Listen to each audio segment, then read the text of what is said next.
Y'all heard the news? Mike Nolan got the chest pat at the club when he went to the Star. They was like, hold on, player. You ain't on the list no more.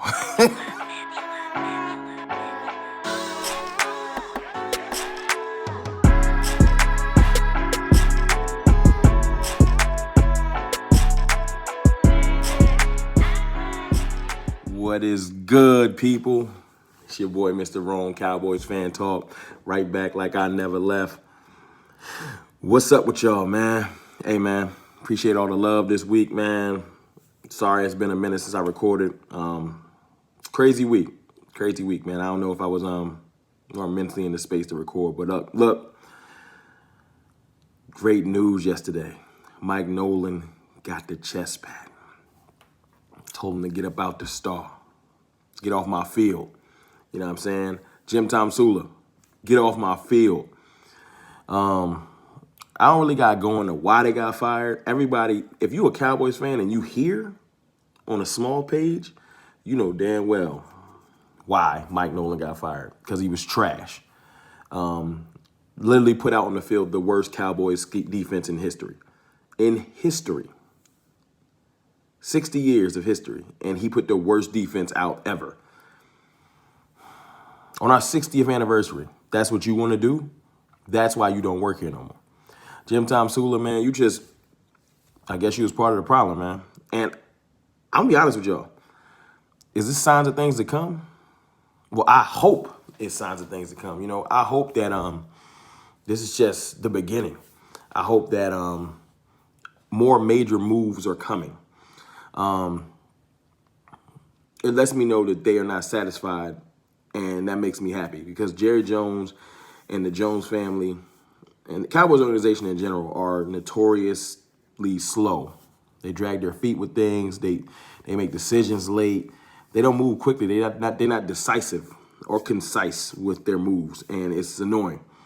You know, we miss out on people. We miss out on players because they drag their feet. This is a sign of hopefully some change is coming. Mike Nolan needed to be gone. He just did. So I'm excited. That brings me to this, man. Who do y'all want at defensive coordinator? I'm going to tell you right now. I got a three-tier list. Three-tier list, okay? Check it out. I've heard that Dan Quinn is on the list. I could sleep with Dan Quinn. Dan Quinn was a hell of a defensive coordinator in Seattle before he got the head coaching job. And some people just not head coaches. So Dan Quinn, I could sleep with that. Then my second tier is Marvin Lewis. Marvin Lewis is absolutely my number one candidate. I would love Marvin Lewis. You know, Marvin Lewis was incredible with the Ravens way before the Cincinnati job. And I feel like Marvin Lewis would be great for this team. He's an outsider. He would provide new structure. He's a good teacher, from what I understand. Look at the Cincinnati defenses. They were always on point. They were tenacious. That's the reason those teams was moving around. It wasn't Carson Palmer, and they damn sure weren't on Andy Dalton. It was the defenses. Don't get that twisted. And then I got a dream pick that ain't going to happen, and that's if Minnesota chops Zimmer. I would love Mike Zimmer, but he's not getting fired. And, you know, Jerry and them love Mike Zimmer, too, so he would be right in there.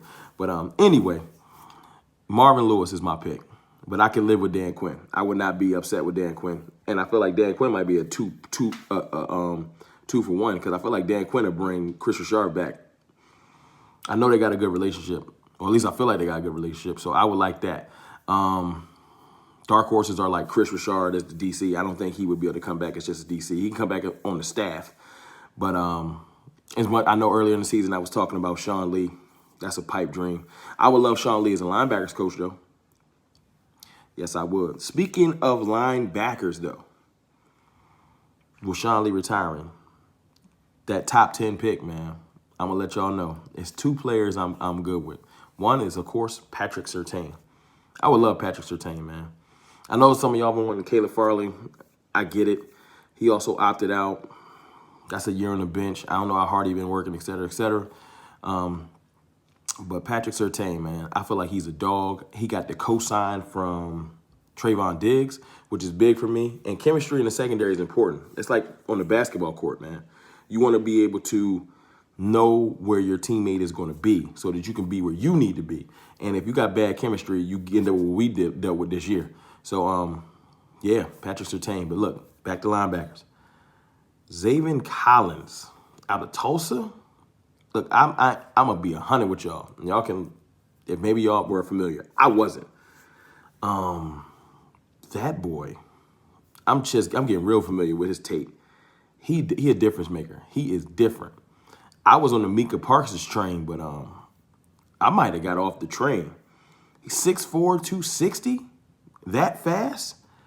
And one of his biggest attributes that from when I've been doing research, they say he has amazing instincts. I don't know if y'all saw this season. Bad linebacker instincts end up with what we got out of Jalen Smith. I need them good instincts. I like that. I can sleep with Zaven Collins at 10, because he damn sure ain't going to make it till 42, our next pick. So, yeah, I take Zaven Collins at 10 and be content and then get our corner in the next round. Or we go Surtain. I can sleep with that too. Let's just go down this path of what this 4-3 could look like if we draft Zaven Collins and we bring Marvin Lewis on or Dan Quinn. Take Lawrence. And then you already heard Stephen Jones say he wanted to bring back Gerald McCoy. Gerald McCoy, who is still better than all our D tackles, don't lie to yourself. Just off pure experience and strength. No joke. So D-Law, Gerald McCoy, Neville Gallimore, Randy Gregory. Because I don't know what's going to go with Alden Smith. And then maybe, if Alden Smith leave, maybe a Nye, who I still have a lot of faith in. I do. Because remember, our boy Donovan Wilson didn't get no burn for a couple years and finally got his burn. So don't sleep on a Nye. He is still on our team. He's under rookie contract. And he still could be a beast. He just hasn't gotten his burn. If Alden Smith get an offer on free agency, we're not going to franchise him. And he take it. We still got some decent depth at the DM. So I wouldn't be too mad. So look. D-Law, Gerald McCoy, Neville Gallimore, Tristan Hill back off of injury with depth. Probably bring back Antoine Woods with depth. Then you got across the front, you got Randy Gregory / Alden Smith, depending on what's going on with there. But we could bring Bradley and Nye in. Then you got Jalen Smith, I think, at the will. Then you put LV at the mic. And then you put Zaven Collins at the Sam. Because listen, this is my opinion. Front sevens win chips. I'm content. Front sevens win chips. A decent front seven makes you look like how Washington looks, how San Fran looked. You need a good front seven. It's imperative. If our front seven can get legitimate with the right coaching, we have the players, I feel like. I really do. I know that they didn't show up like we wanted them to. No all-pros for the first time in 30 years? Since 89, not a all-pro. I hope they use that as motivation too. But look, man, changes are being made. So hopefully they're going in the right direction. Yeah, I like Zaven Collins though. But listen, this is what I'm thinking. Mike Nolan gone, Tom Sula gone. Oh yeah, I forgot to mention George Edwards. He definitely could be in the running. But I think they might go out. And I found out from Mike Fisher, shout out to him. I didn't know that Marvin Lewis and Mike McCarthy had a relationship, both being from Pittsburgh.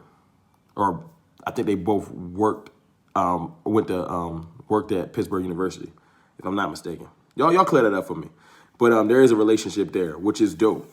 Yeah, man, because it's all about chemistry. Hey, look.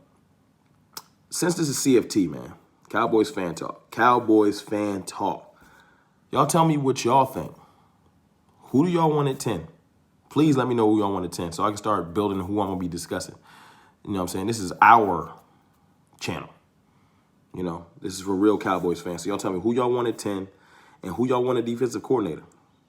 And then we're going to start piecing this thing together, man. It's early in the offseason. We got a lot of shit to talk about. It's your boy Cowboys fan talk. It's your boy Mr. Rome, I'll holler at y'all.